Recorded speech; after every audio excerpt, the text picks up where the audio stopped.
Hey guys, I'm Hannah Jean Gaspro. I'm the intern at Elite Nutrition and Performance. I'm also a senior at the University of South Carolina. I'm majoring in exercise science, getting ready to graduate on May 5th. So it's crunch time, very excited.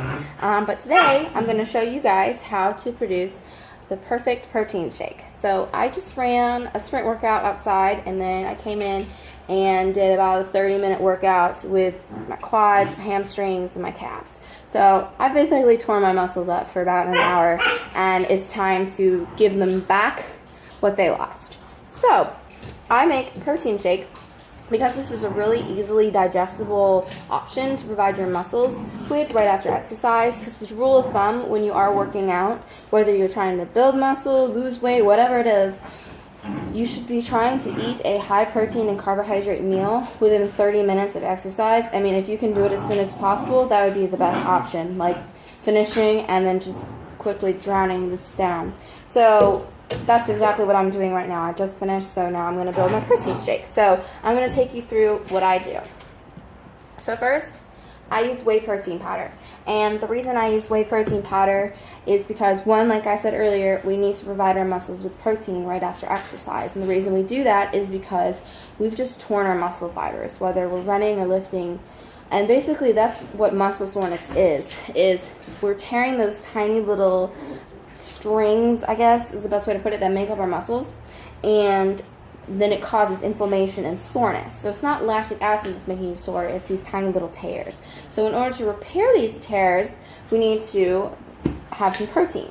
So I use whey protein and not just like a chicken breast or something, because after we exercise, we have hormones in our blood that are basically circulating that are helping us to absorb our nutrients as fast as possible. So when we have a simple form of protein, like a protein powder, like whey protein, it's going to be absorbed faster than something like a really thick, dense chicken breast, because our stomach needs to break that down, and then it's going to take a while to enter into our bloodstream. But with whey protein powder, it gets in there instantly.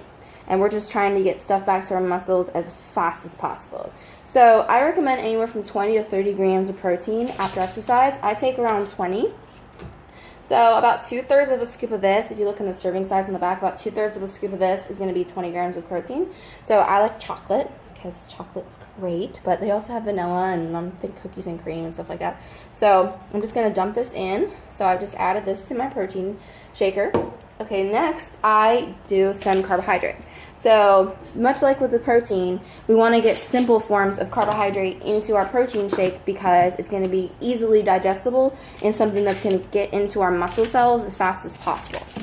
So the reason that we use carbohydrate after we exercise is because during exercise, carbohydrates are our main source of energy fuel.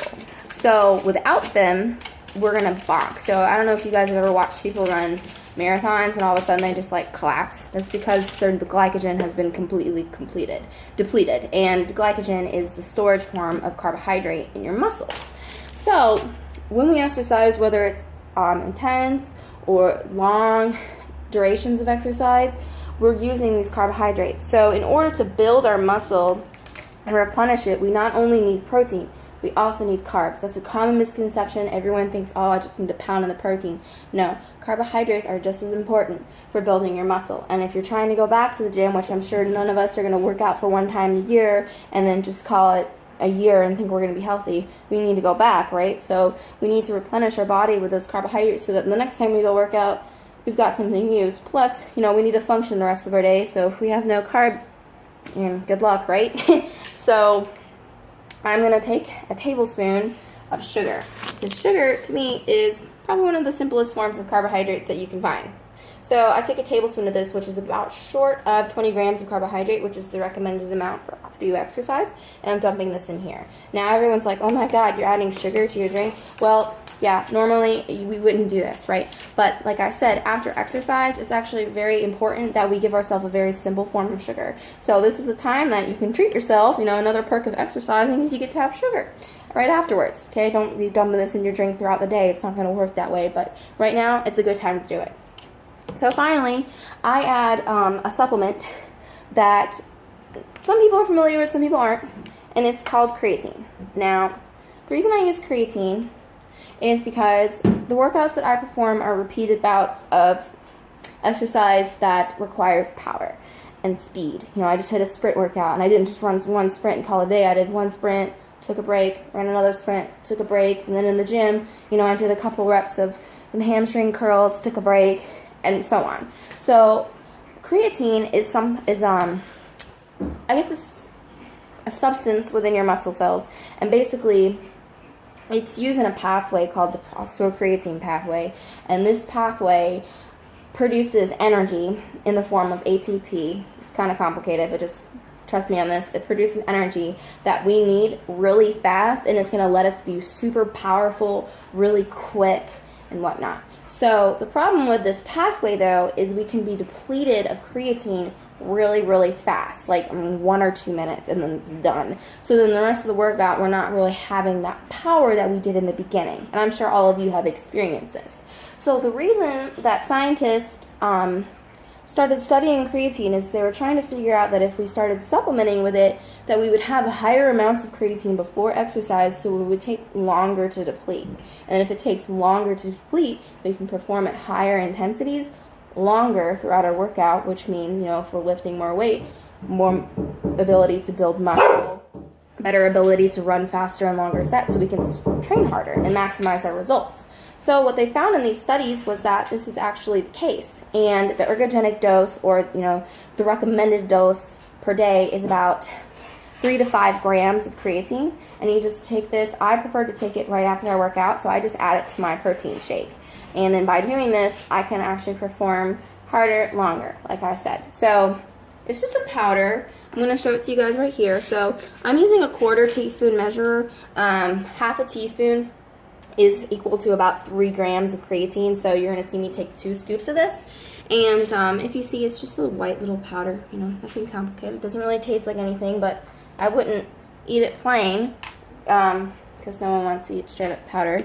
So yeah, that's all I do. And then I'm just going to add 8 ounces of water to this protein shake, and I'm going to give it a good old shake, and then I'm going to drink it, and it's absolutely delicious. It's one of the things that actually gets me through my workout is my protein shake afterwards. It tastes like a chocolate milkshake, and I absolutely love it. And so my muscles love it too, because I'm giving them protein, I'm giving them carbs, and I'm giving them a little creatine, so that the next time we work out, we can perform at the best ability. So yeah, that's pretty much how I make my protein shake. I really appreciate you guys watching this video. And if you want to learn more about this kind of stuff, what kind of supplements are going to help you when you're exercising, Elite Nutrition and Performance has just created a supplement guide, the Comprehensive Guide to Sports Supplements, and it's going to basically go through all the supplements that you've heard of, talk about the science behind them, if they work, if they don't work, what supplements are best for you, what are the best brands in the market that you can be taking.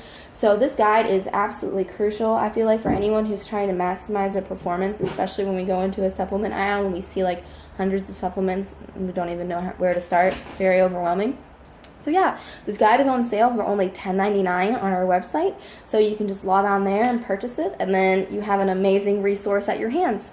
So thanks, guys. Have a wonderful rest of your day, and hopefully I'll be seeing you at EMP soon. All right, bye.